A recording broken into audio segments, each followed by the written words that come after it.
Bonjour, en ce 25 février, nous entamons une série de 4 méditations proposées par Jean-Marie Van Hals. La première est intitulée « Entretien avec les disciples ». Le texte qui nous est proposé se trouve dans Marc 10, le verset 32. Ils étaient en chemin pour monter à Jérusalem. La vie de Jésus comporte de nombreux épisodes que nous analysons séparément car chacun porte son propre enseignement. Mais il n'est pas interdit de relier plusieurs épisodes qui, par leur complémentarité ou par leur différence, apportent un autre point de vue. Suivre les chemins de Jésus n'est pas toujours évident, car il est nécessaire de recourir à plusieurs évangiles. Voici une tentative qui part de Béthanie. En route, il fait quelques rencontres. Après la résurrection de Lazare, les autorités juives décident d'éliminer Jésus. Il s'est donc retiré avec ses disciples près de la Samarie.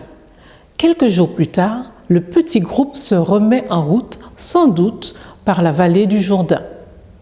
Ils étaient en chemin pour monter à Jérusalem et Jésus allait devant eux. Les disciples étaient effrayés et ceux qui suivaient avaient peur.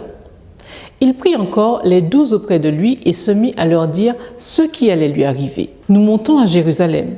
Le Fils de l'homme sera livré aux grands prêtres et aux scribes.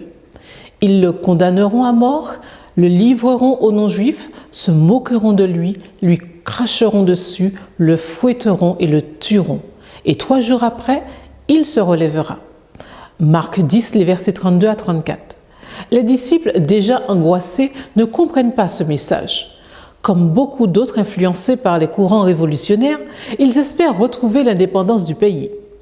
Selon les disciples, Jésus serait l'instrument divin pour chasser les Romains. Voici comment ils voient l'avenir immédiat.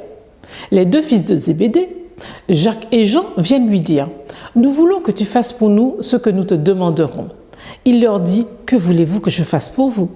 « Donne-nous, lui dirent-ils, de nous asseoir l'un à ta droite et l'autre à ta gauche dans ta gloire. » Jésus leur dit « Vous ne savez pas ce que vous demandez. Le Fils de l'homme n'est pas venu pour être servi, mais pour servir. » Marc 10, les versets 35 à 45.